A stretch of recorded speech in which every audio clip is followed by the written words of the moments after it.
Hello everyone. आज हम पढ़ेंगे वृद्धि तथा विकास में अंतर। वृद्धि का क्या अभिप्राय है, क्या मतलब होता है, विकास का क्या मतलब होता है, ये हम पहले वाली वीडियो में पढ़ चुके हैं। उसी का सेकंड पार्ट आज हम पढ़ते हैं। प्राय यह देखा गया है कि वृद्धि और विकास शब्द एक दूसरे का पर्यायवाची समझ लिया जाता है, जबकि यह सत्य नहीं है। दोनों शब्दों के अर्थ, प्रयोग, सिद्धांत, प्रकृति आदि कुछ न कुछ अंतर अवश्य दिखाई देता है। इन अंतरों का अध्ययन करना अध्यापक के लिए अति आवश्यक होता है। देखो, इसमें मुख्य अंतर दिए गए हैं, कुछ 6-7 अंतर हैं, वो देखते हैं हम। पहला है अर्थ में अंतर, डिफरेंस इन मीनिंग। वृद्धि का अर्थ होता है शारीरिक परिवर्तन और जो विकास का अर्थ होता है मानसिक परिवर्तन।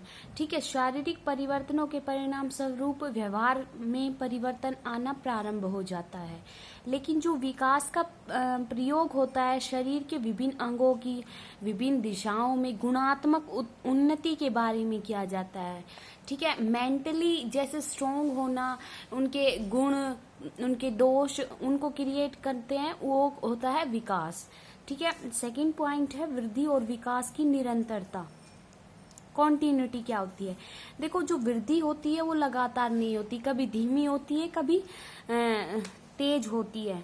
ठीक है, जब बच्चा जन्म लेता है उसके अकॉर्डिंग जो वृद्धि होती है वो बहुत ही ज्यादा तेज होती है एज कंपेयर टू अडल्ट्स।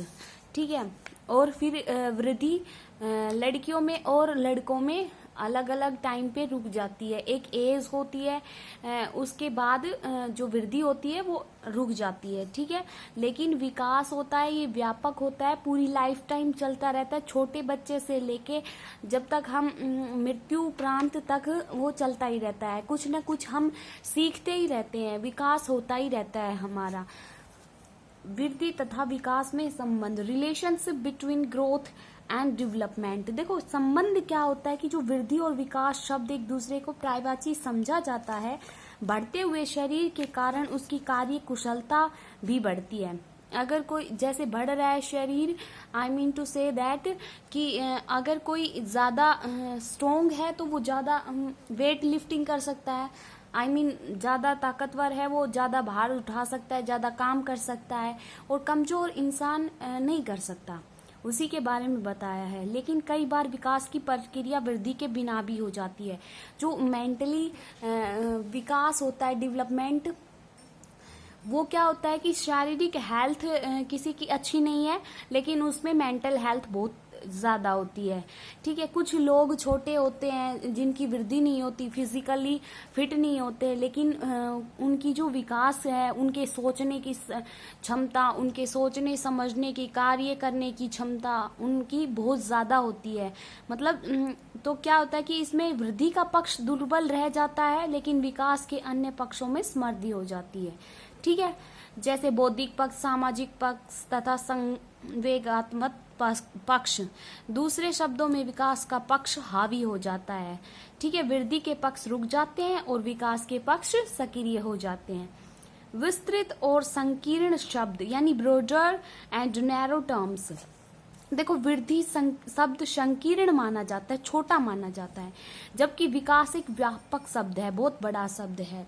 जो विकास शब्द में वृद्धि को भी शामिल किया जाता है, अर्थात विकास के अर्थ में वृद्धि का पक्ष भी शामिल होता है। विकास के विभिन्न तत्वों में से एक तत्व वृद्धि भी होती है। जो विकास होता है उसमें कुछ पॉइंट होते हैं, उनमें से एक वृद्धि उसका पॉइंट है। ठीक है, विकास के अंदर ही काउंट किया जाता है वृद्धि। परिणामात्मक और गुणात्मक। वृद्धि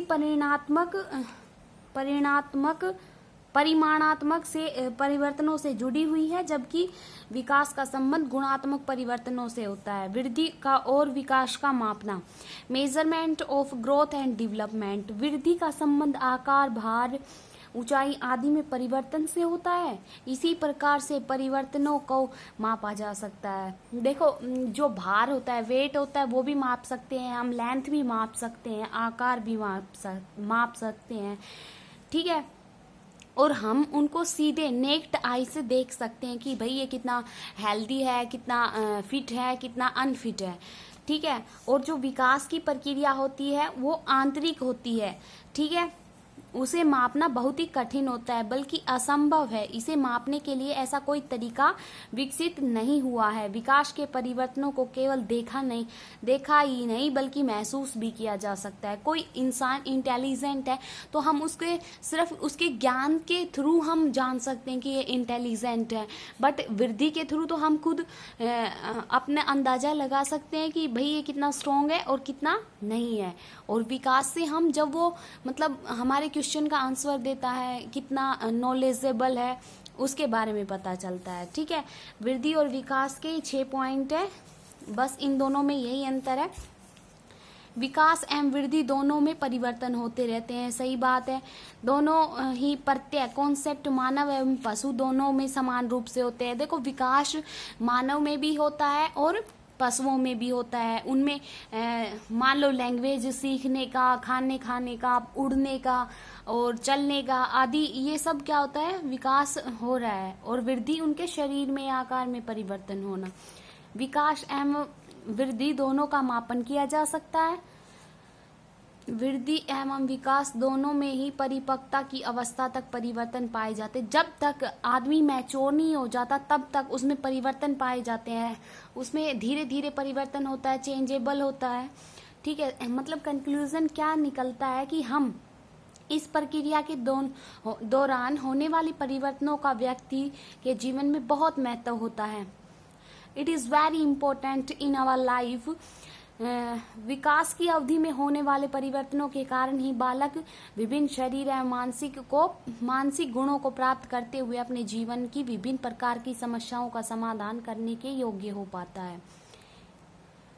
समझ में आ गया कि जो भी हमारी समस्याएं हैं उनको हम डट कर सामना कर सकते हैं, उनका हल निकाल सकते हैं।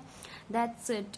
एक सफल नागरिक का रूप धारण करता है, एक अच्छा इंसान बनाती है। विकास और वृद्धि से इंसान ये सभी प्रकार के परिवर्तन धीरे धीरे विकास को एक अवस्था से दूसरी अवस्था की ओर स्वाभाविक रूप में होते रहते हैं तथा साथ ही बालक की विभिन्न अवस्थाओं में समायोजन करने की क्षमता में सहायक सिद्ध होते हैं। देखो, जो चिल्ड्रंस होते हैं उनके अंदर अलग अलग तरीके की डिफरेंस लेके आना, परिवर्तन लेके आना, उन्हें मैच्योर बनाना, ठीक है। विकास और वृद्धि सेम ही होते हैं, बस कुछ डिफरेंस है। समझ में आ गया हो। आई होप आपको ये वीडियो अच्छी लगी हो तो मेरी वीडियो को लाइक कर दीजिए, चैनल को सब्सक्राइब कर दीजिए। Thank you.